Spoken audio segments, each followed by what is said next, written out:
Inspirational Creatives, episode 263.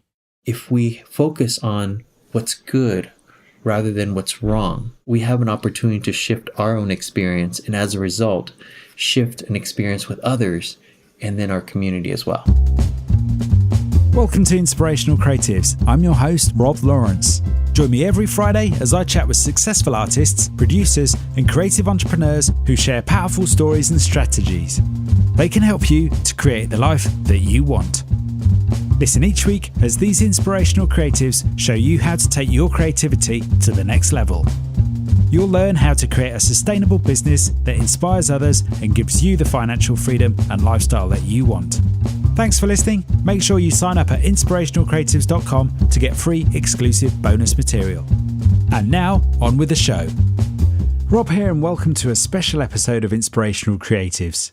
Today I'm going to offer you a slightly different conversation recorded live on a recent trip to Arizona where I met today's guest for the first time. Last month I had the joyful opportunity of taking my wife and young family on their first big transatlantic trip, having been invited by my coach and friend Pam Slim to fuel the podcasting journeys for 20 or so creative individuals over a 3-day intensive period of modern craft workshops. Having arrived back at Pam's one sunny afternoon after swimming outdoors at the local pool with the family, I was introduced to someone who is touring America capturing joy on film. His name is Yasmin Nguyen and he has a fascinating story, as you will soon hear. We talk about what it means to connect with each other and our inner selves as creatives, and what it means to live a life full of possibility and joy. Listen out for the 4 Ps that hold us back from experiencing joy that Yasmin kindly shares with us, and hear too his epic tale of survival and how Yasmin came to arrive in America. Join us now in the coolness of an Arizona afternoon with the crickets emerging, the cute dogs in the background, and the occasional hum of aircraft and air conditioning.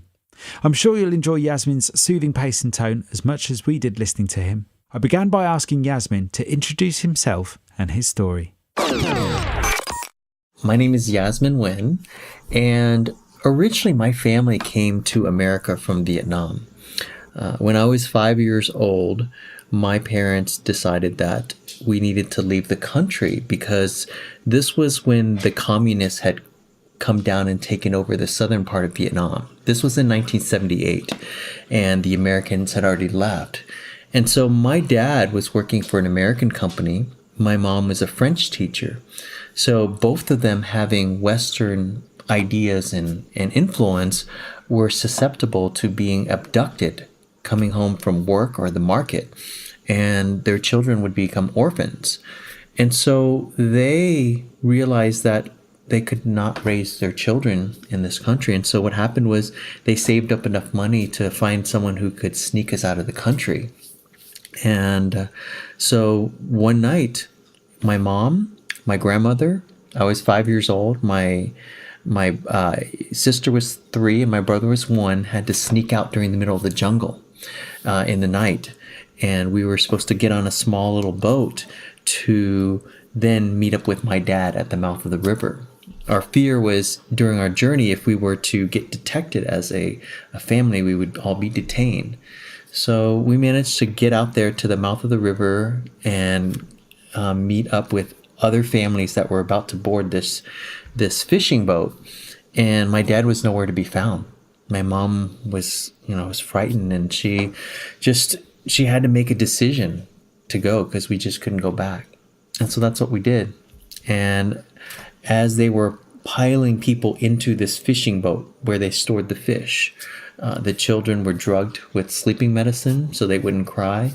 And over the course of the next day and a half, we were stuck underneath the hull where the fish were, with no food, no air, no bathrooms. And finally, when it was safe enough for us to open up the hatch, and we got out to the open waters, people were just jumping out of the water all over the place to just wash themselves and to revive themselves. And our big plan was to hopefully get rescued by one of the ships that would pass us. And all throughout the day, we were waving and trying to get their attention. They would just continue. And when it seemed hopeless, we noticed an oil tanker in the distance that slowly got closer and closer and closer until finally it was right next to us, and it was like a 6-story building. And we discovered that that tanker was a French oil tanker. And one of the few people on the boat who could speak French was my mom. And so she was able to communicate with the captain and ask them to pick us up. And as much as he wanted to, he told us that there were laws that prevented him from just picking up refugees. So he wanted to help us out by giving us provisions with supplies and food. And as their crew was loading up the crates of food and supplies, all of a sudden we hear, "Oh my God, there's water coming in." And we were sinking. And so it became this dire situation. And so the captain finally got permission to help us. And they threw down these huge rope ladders that the adults would climb. So my mom and my grandmother climbing this 6-story building, and the children, they had these huge potato sacks that they would put us in and then haul us up. And my mom was sharing with me that by the time she'd gotten onto the deck, she could see our boat disappear under the water. And so over the course of the next couple of weeks, we managed to make our way to South Korea, where the tanker was based. And through the help of a nonprofit organization, they helped place refugee families into new countries and homes. So we elected to go to France because my mom's sister lived there, and that was the only family she knew. And we went there, and during that time, we were able to communicate with my other grandmother back in Vietnam to find out what happened to my dad. So he was captured, taken to jail. He was questioned for almost 90 days and finally managed to bribe his way to get released. And he tried to leave a couple more times, and he ended up in a refugee camp in Malaysia. So he instructed us to go ahead and go to America and that he would meet us here. So through the help of organizations and people, we went from France through New York and down to Texas. And then it took another 7 to 8 months or so for my dad to get all his paperwork done to finally come over, and we got reunited. And so that was the journey. That was the sacrifice. That was the courage that my parents went through for their children to have a life of possibility. And so part of who I am and what I'm working on right now is really honoring them, but also in my own way, traveling across America right now to discover and share what does joy look like in our lives. And I created a project called the Joyful Living Project that is really about inspiring possibilities. Very similar to what my parents gifted their children with is possibilities. And during a time right now in our country and in the world with so much negativity, stress, suffering, I believe that if we focus on what's good rather than what's wrong, we have an opportunity to shift our own experience, and as a result, shift an experience with others and then our community as well. That's quite a story. What does joy look like to you today? Great question. I think joy is something that continues to evolve for me.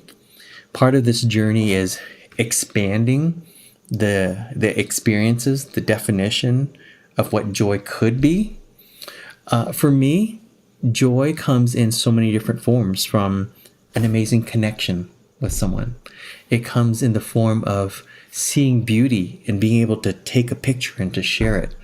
Joy comes from new ideas. Joy comes from trying something that I've never tried before. Each time that I experience joy, I'm really excited to share that and to also learn from other people. It's interesting. I've been asking the question of what's the difference between happiness and joy? And it's a question that I continue to ask other people. And from what I've discovered so far, happiness is perhaps an experience or something that may be temporary, and joy is a deeper connection. And on this journey so far, I've discovered incredible joyful moments and moments that have not been joyful at all. And what I've discovered so far is that we can have all this joy around us. And part of my journey is to expose and to feature all that. But if we don't have permission from within ourselves to receive and experience that joy, we filter out all those experiences. My theory is that there are 4 different things that hold us back from experiencing joy. Mm-hmm. Yeah. And those are what I call the 4 Ps. The first P is possibilities. If we don't see what's possible, see all the ways that joy shows up, where it doesn't have to be this big vacation or fancy car or whatever, but it's the simplest acts of kindness or gratitude that brings us joy, then we've expanded the possibility, and as a result, now we have hope. When we have possibility, the next step really is about permission. If we don't feel like we deserve to experience joy, or that we have to, it's conditional on something else happening, then we block ourselves from experiencing that joy. The third P is plan.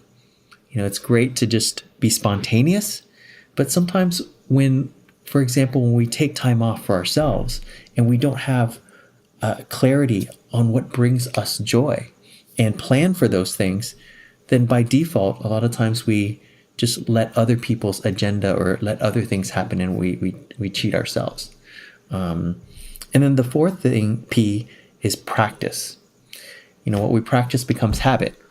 And so when we practice experiencing and joy, then now we know that we have confidence that we should have it and we can have it. And it just becomes part of our life and part of, our world. So during this journey, I'm exploring all those 3 Ps. Plenty of possibilities. Right now, I'm literally in the moment of permission, where there's moments where I'm like, do I deserve this? What do I need to do to have this? And it's an exploration I'm excited to share. Yeah. So tell me more about this exploration for you in your terms, and a little bit more about maybe what you're saying there about permission, and how that's affecting you. Yeah. As far as this exploration, it's part of this journey is having some structure and planning it out, but the other part of it is really allowing space for some of the magic or some of the serendipity to happen. And for me, I think that some of the permission piece comes down to triggers of worthiness, triggers of belonging. Growing up as an immigrant in this country, not speaking the language, not having any money when I was growing up, I overcompensated by achieving and trying to fit in. And because I didn't feel like, because of who I was, I deserved it. And so a lot of times being transplanted into a new city or a new environment, some of those triggers get reactivated.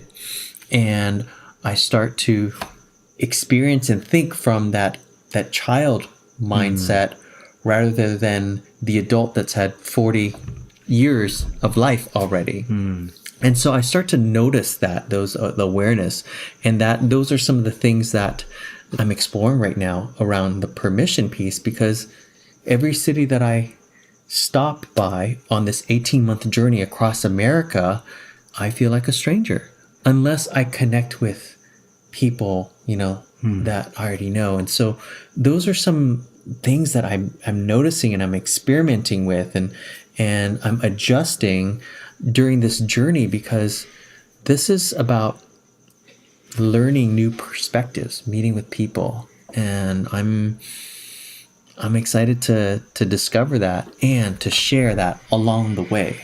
Yeah. So this project, was it something that you were inspired to do in a moment, or is this something that's evolved out of some progression or some kind of journey? Yeah. That's interesting. I would say that consciously, it was in a moment, but subconsciously, it's been building over the last 15 years, per se. The conscious moment was coming back from a coaching retreat with my business coach. We were coming back from Canada, and we spent the entire weekend focusing on strategizing how to grow my speaking and my coaching business, and had all these different post-it notes and all these things. And then we were sitting there waiting for the ferry, and we just had a conversation about some people that we knew that were either traveling. And I thought, I'd love to travel, and perhaps I could spend a month somewhere. Then I thought, well, what city would I want to spend that month in? And I thought, well, there's a lot of cities. I don't know. Maybe I could spend a few months. And then it dawned on me that my lease for my apartment, or you guys call it flat, right? That's it. Was coming up this fall. And then I just literally had almost a panic attack. Like, wow, this is real. Like, if I don't renew my lease, then I'm going to be homeless. But it opens me up for these possible travels. And that was the seed that was planted in that moment. And over the course of the next 60 days, went that quick. Yeah. Everything started to align on how. Because I didn't know how. I knew the why. Because I didn't want to be in the exact same position a year from now and say, oh, I'm still here. And so I started to reflect on the body of work that I've been doing over the last 15 years, from interviewing people, from doing video production, to marketing, to a lot of gratitude and kindness, all these things. And the pieces started to come together.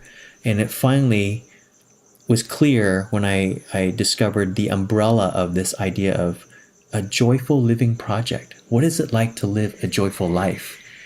And then I made the decision not to renew my lease, and hopped in my car 7 weeks ago and started driving. And I think I'm about 3,000 miles now, or I don't know how many kilometers that would be, but meeting incredible people, new adventures, and I'm only just 2 months into an 18-month journey. You took the leap. Yes. It's a leap of faith. Yeah. And I could have sat there and planned and planned and planned, and I would probably be still sitting there planning.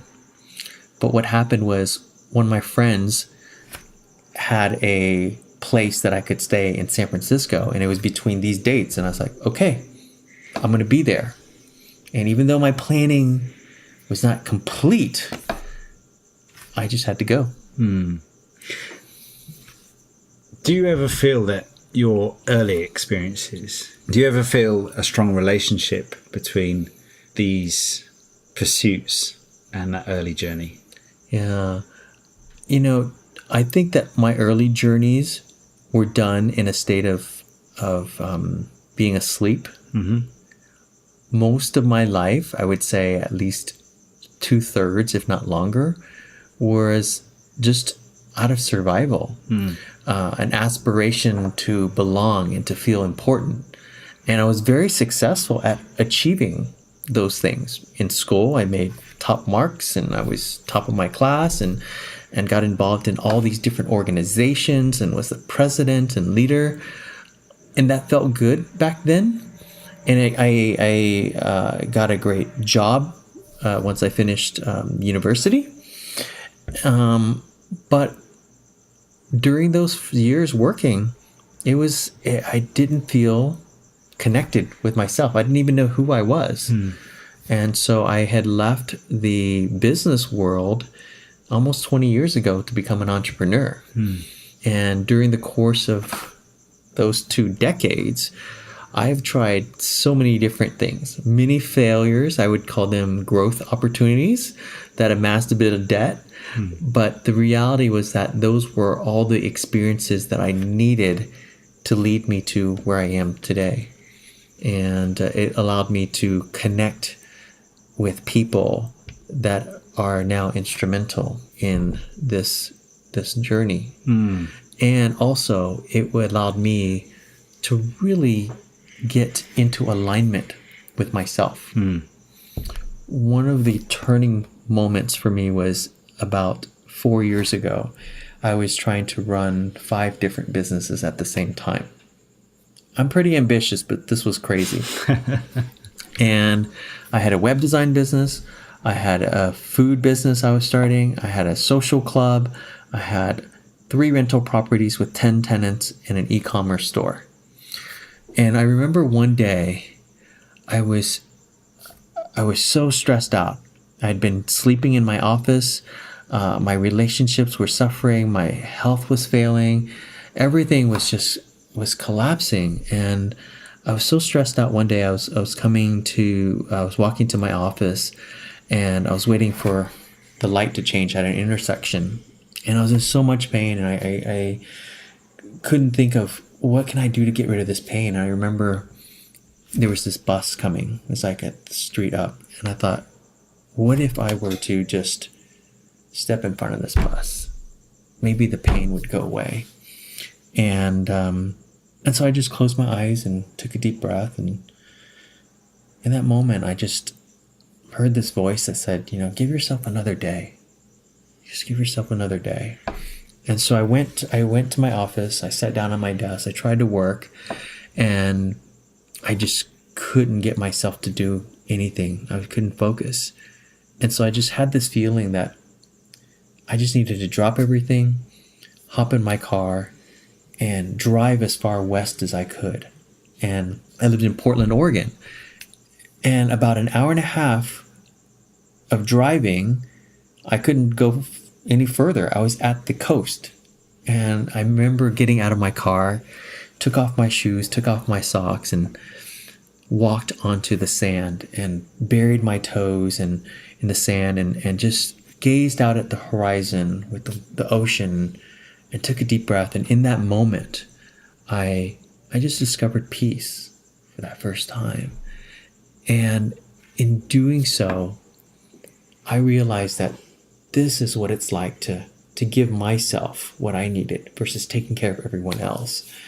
And so I made a commitment to come back to that spot the following week, and then the following week, and then the following week.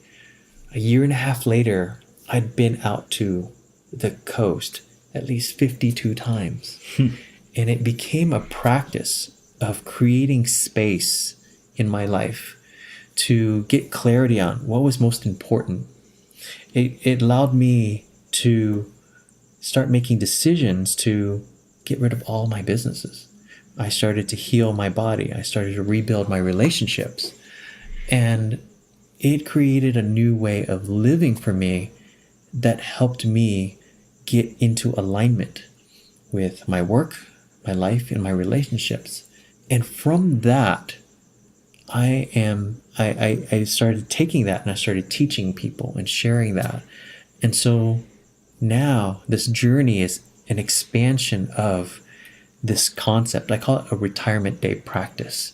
Practicing the idea of retirement now rather than waiting to some distant future, and starting to accrue those days of joy and of life over during this period rather than waiting.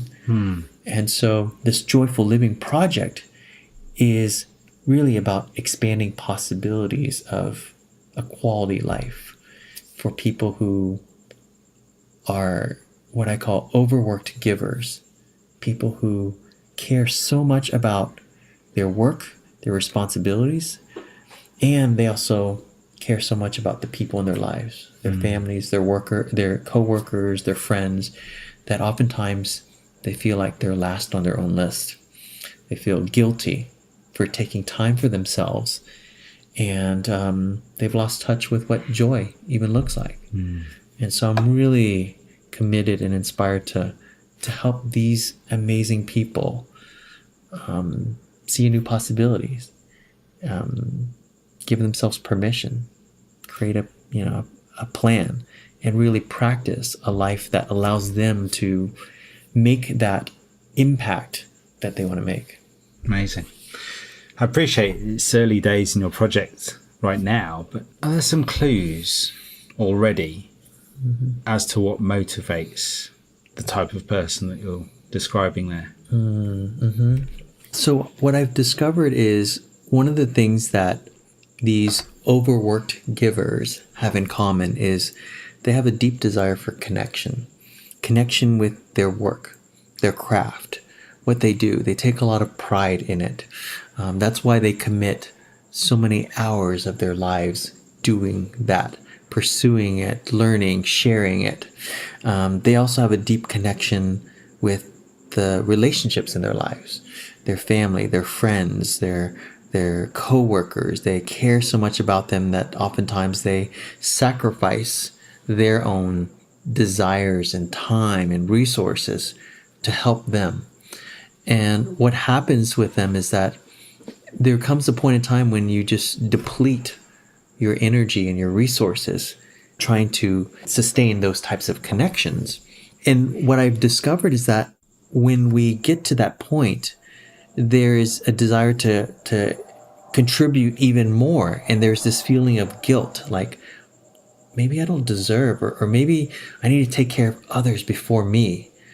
And ironically, what happens is you start to lose connection with self.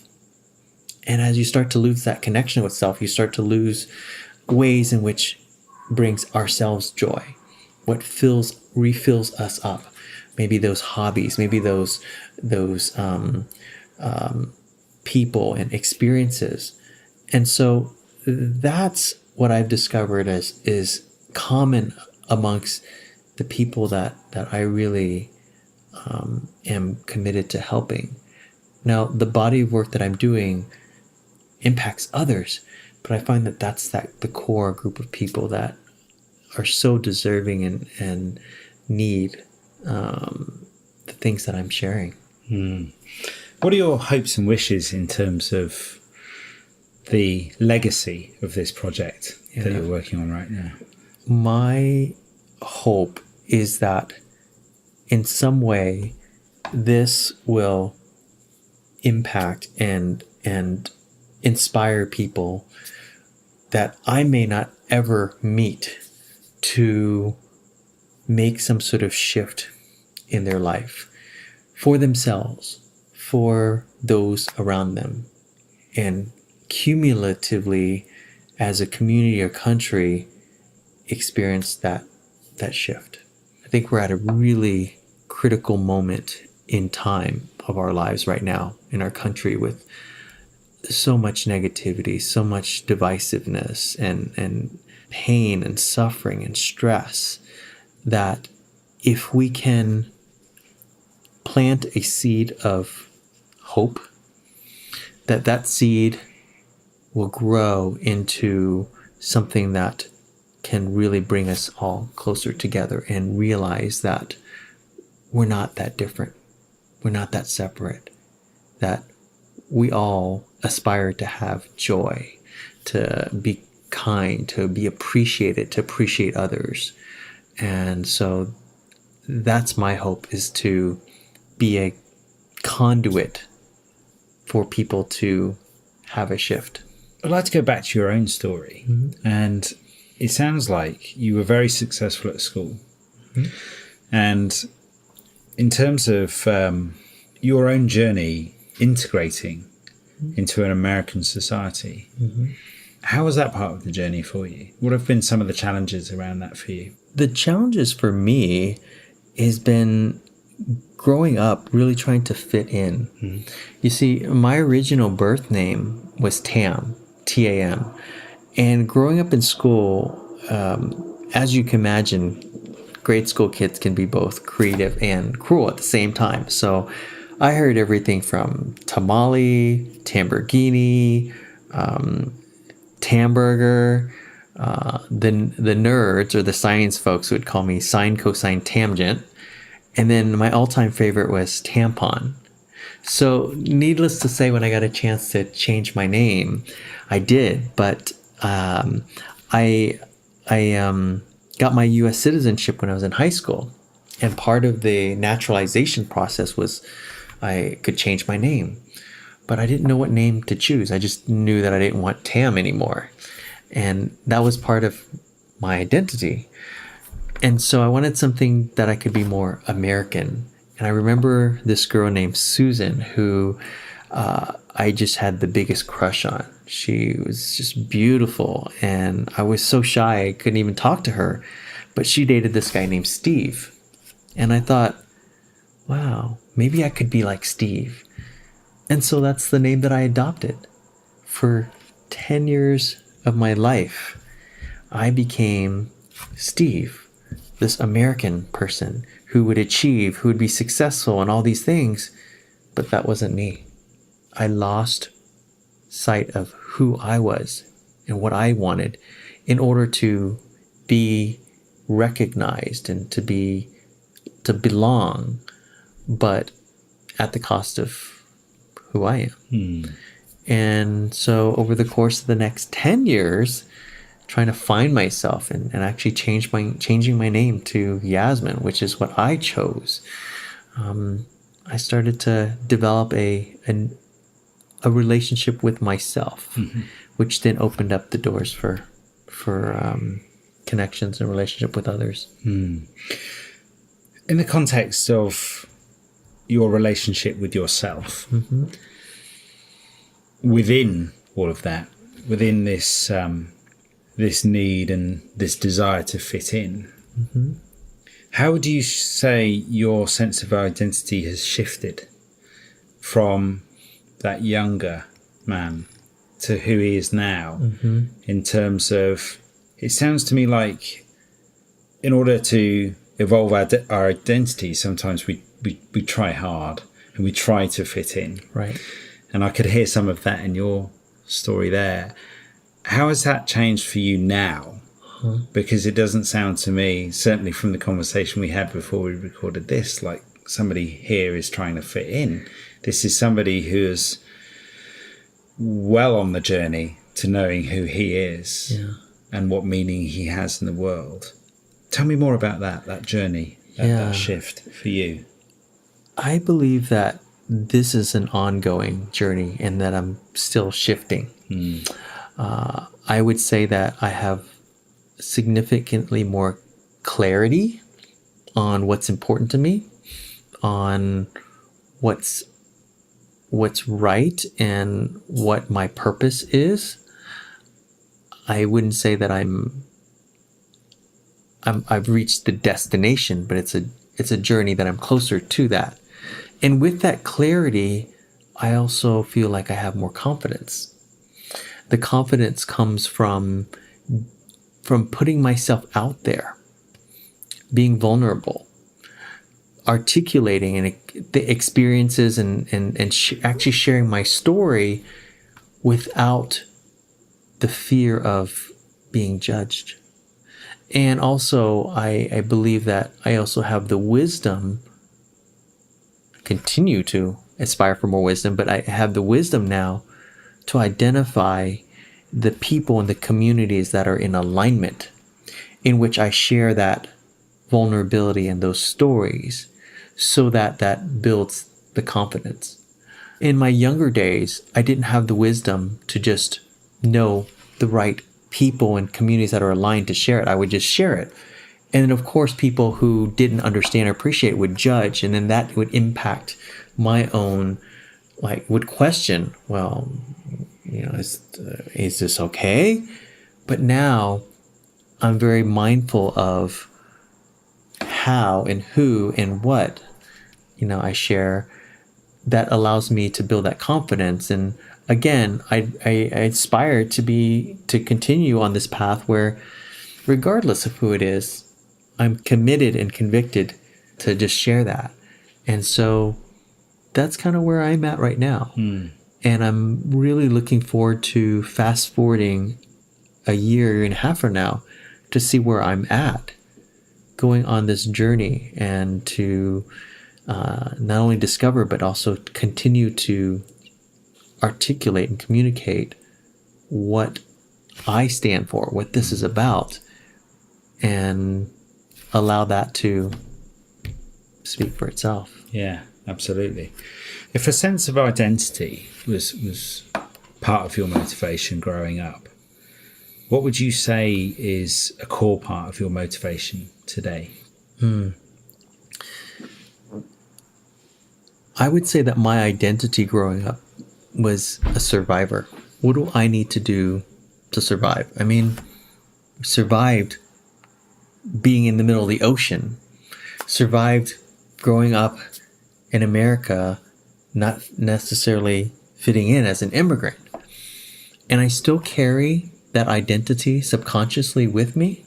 And part of what I'm really looking forward to transcending that identity is now really focusing on, instead of being a survivor, being a contributor, knowing that it's about thriving and inspiring rather than just trying to survive.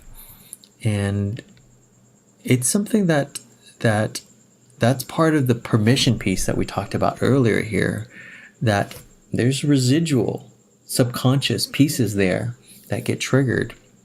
And so the identity really is to become someone who is a mentor, who aspires, a teacher per se. And that's the shift.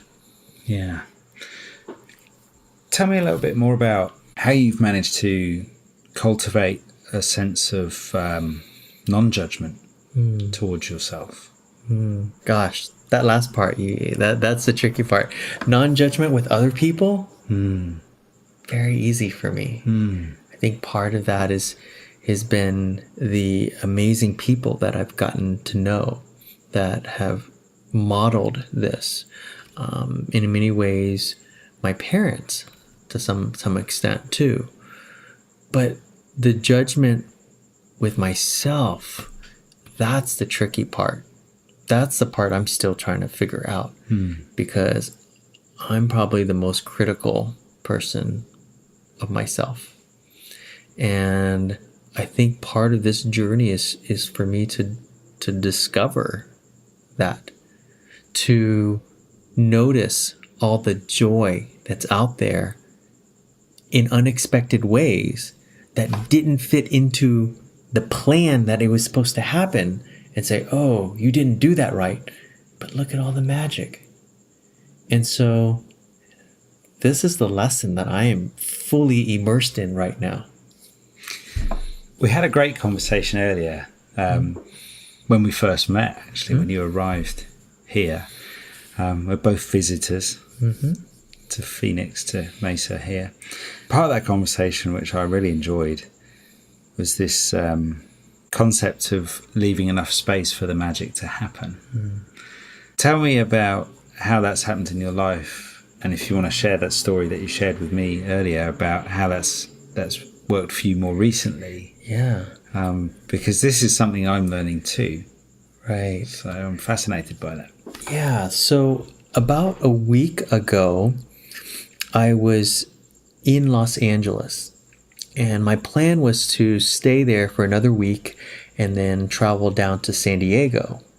And so that's been part of the plan for months now. I even have a map with my, car going through San Diego. And so plans fell through. The person that was going to host me got sick. And then the other person in San Diego, that just fell through. And I found myself in a very stressful situation, feeling like, well, wow, what do I do now? And I was scrambling, and I reached out to people and I asked, hey, who can I stay with? And there were some meetings that I had planned that didn't materialize. And so instead of being attached to how things should be, I took a moment and just reflected on who is inviting me to be with them. And I was asking myself, what's the joyful path right now? Do I struggle to stick to the plan and or do I just make a detour? And so I took a detour. And instead of continuing in Los Angeles, I drove 3.5 hours to Palm Springs. where I met with my friends who I've known for more than 12 years, and they welcomed me to their beautiful home in the desert, which I've never been to, and witnessed all this beauty. We went to Joshua Tree National Park. I swam in the pool. I slept in, and I got a chance to give myself a much needed rest and reflection and restoration that I wouldn't have had I stuck to the plan. And it was everything that I didn't expect that was magical, because I gave myself the space and the flexibility to change that. And sure, I missed out on San Diego and the rest of Los Angeles, but I can always come back to it. But I wouldn't have had the experience I had I not created space for magic, serendipity, and followed my intuition on what would be joyful in this moment. It's funny how these things happen sometimes, isn't it? Because my guess is that San Diego will be part of your journey. It may just not be right now. Right. Exactly. And it's a case of being easy on ourselves and giving ourselves that flexibility. Yeah.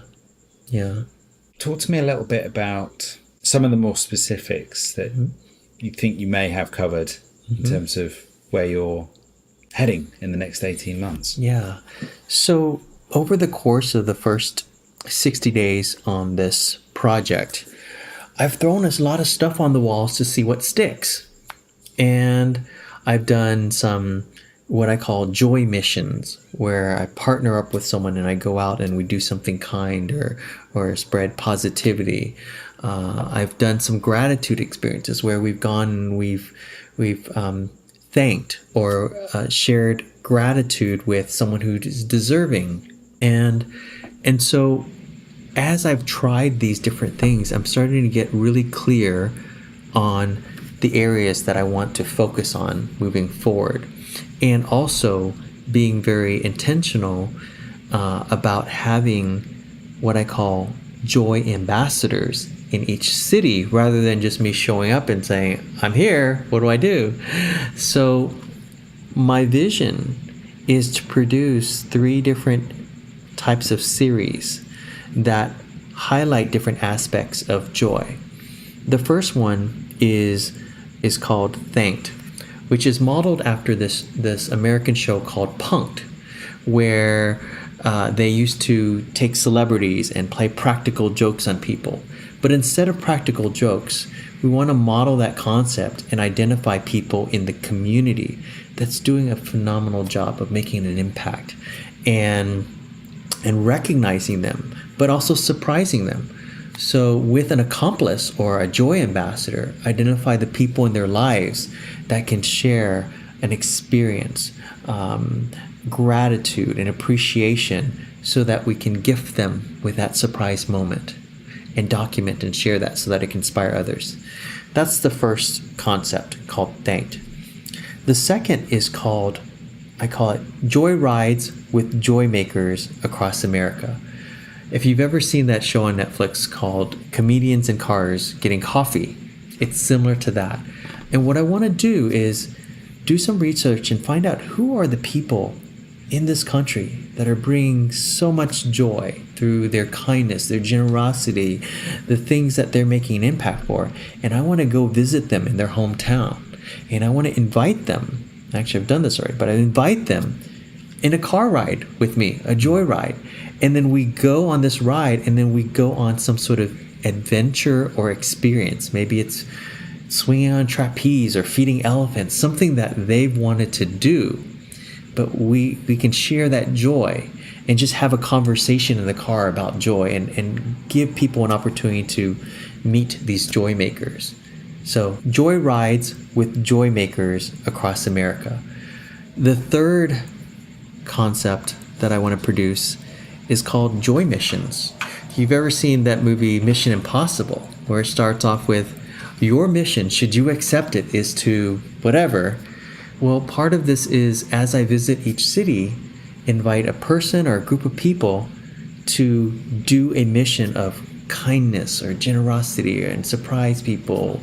It could be going out there and feeding parking meters or giving out flowers or whatever it is, but it's our mission. And so we can accomplish this mission, document and inspire others to do that in their own city as well. So we've got the Thanked, Joy Rides with Joy Makers across America, and Joy Missions as 3 core pillars of the experiences that I take to each city.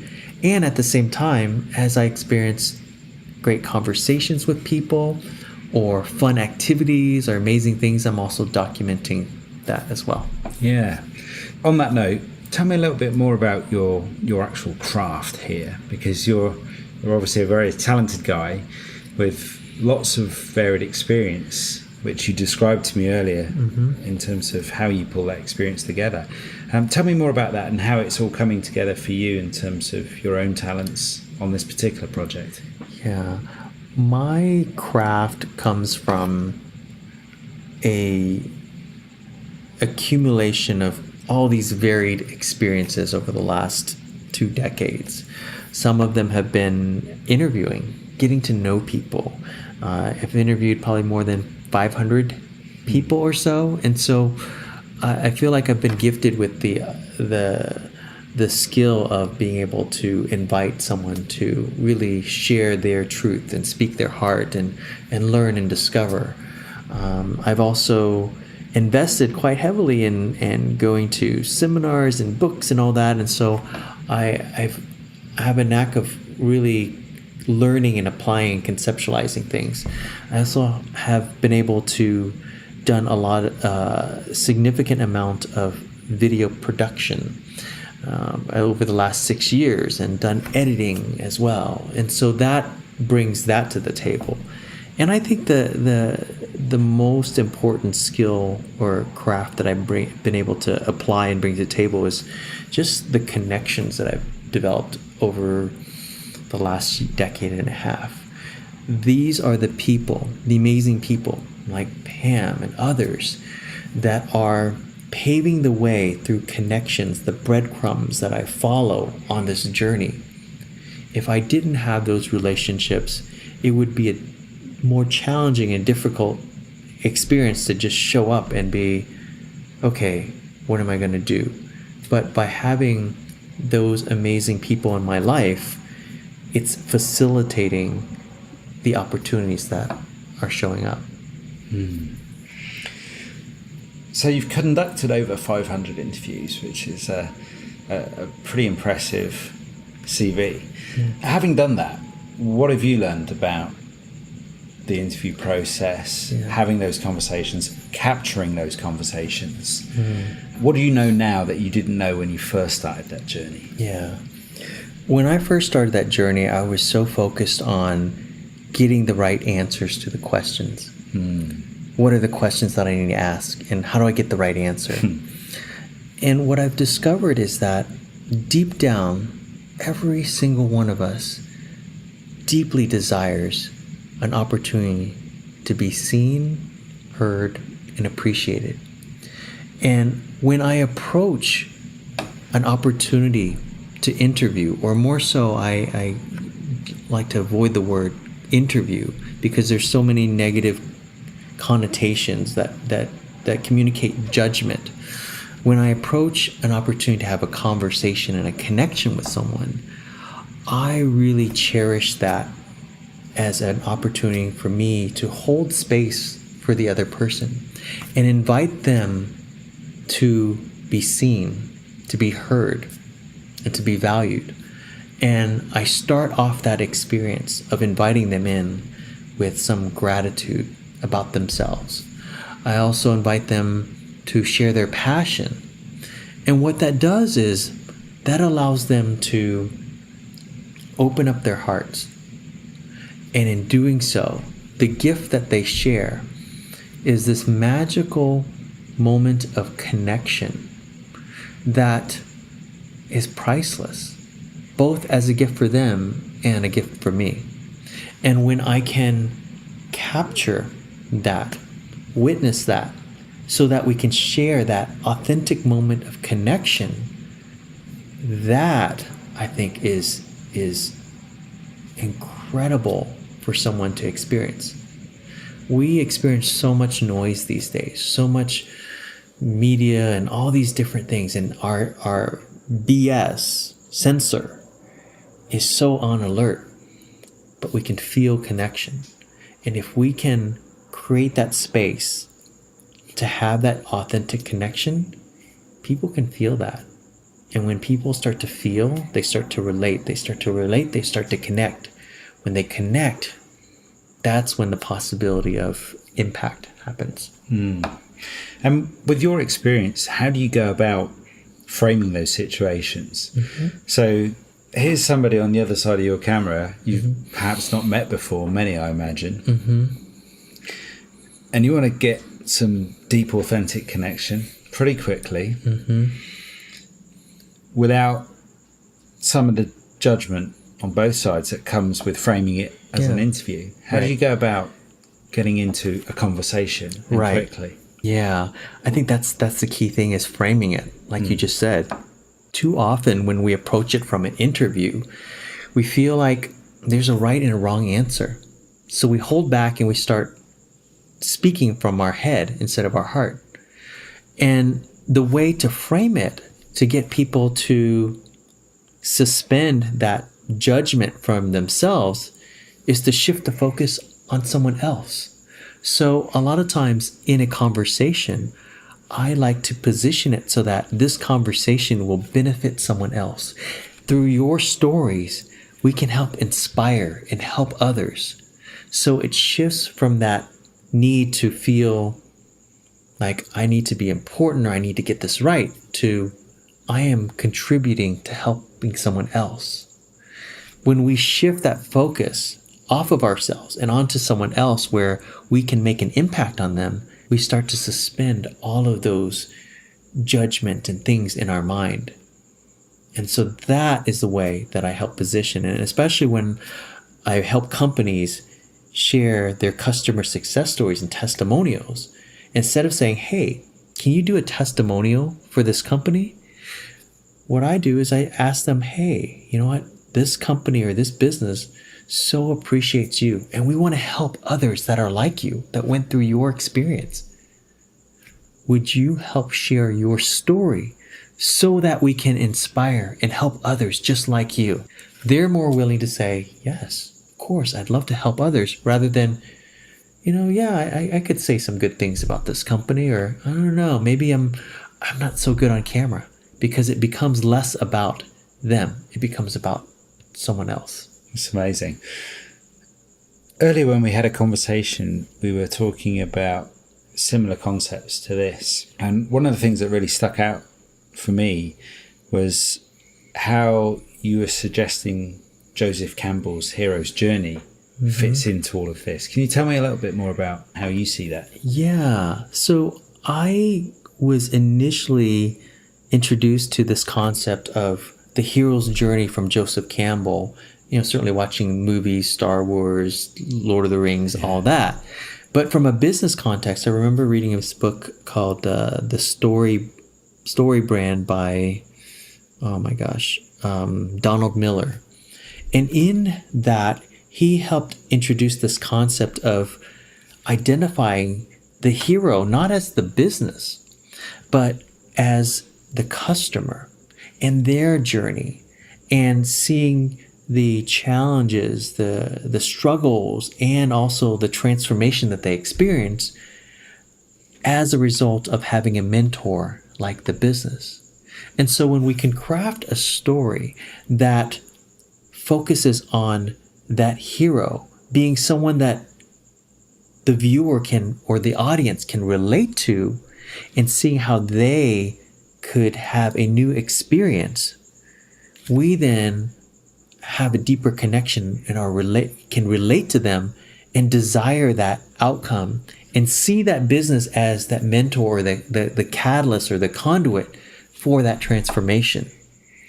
Because if the mistake that so many people make, or businesses I see make, is focusing on their business as the hero.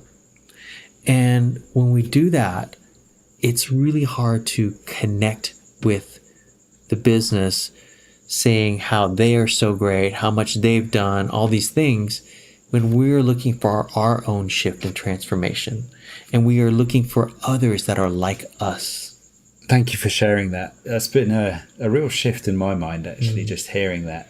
It's one of those, a friend of mine, Andy, he talks about depth charges. It's one of those ideas that sort of sinks in, and I think it's going to slowly dissolve. Almost through everything I see in terms of that side of things. One of the questions I like to ask guests is, what's inspired you recently? So I'd like to ask you that question. Wow. That's a really challenging question, because so many things do inspire me. Beauty in nature inspires me. Kindness in people inspire me. My parents inspire me.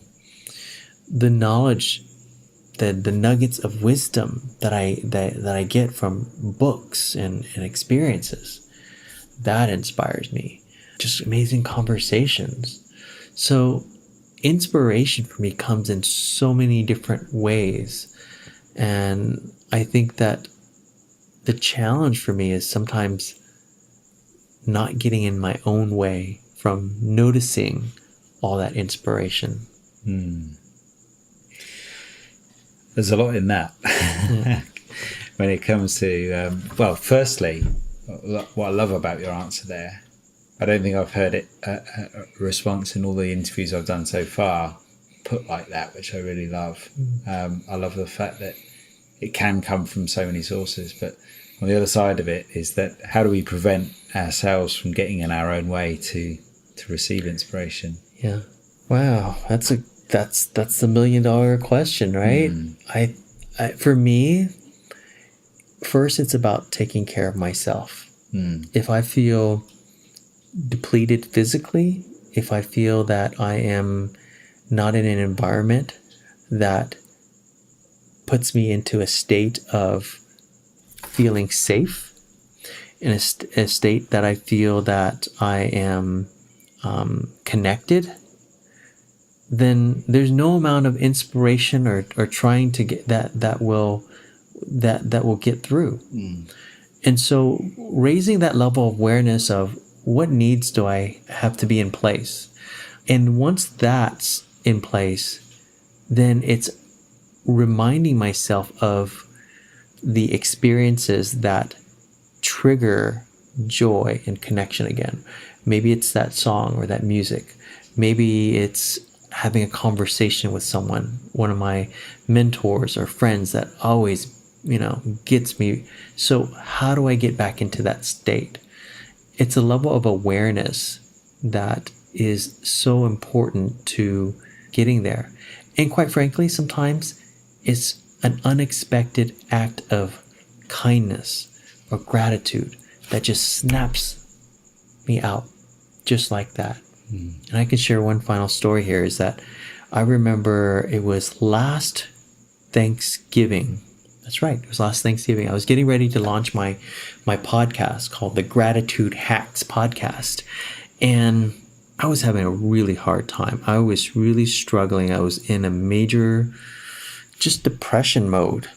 And it'd been going on for at least a week and a half, 2, and trying everything that I could to snap out of it. And I went for a walk, and that didn't do it. And then finally I decided to go to a restaurant that I enjoy. And I had the pork belly mac and cheese. Totally not good for me, but great comfort food. And I sat there and I waited for my food, and I waited and waited, and I started getting frustrated.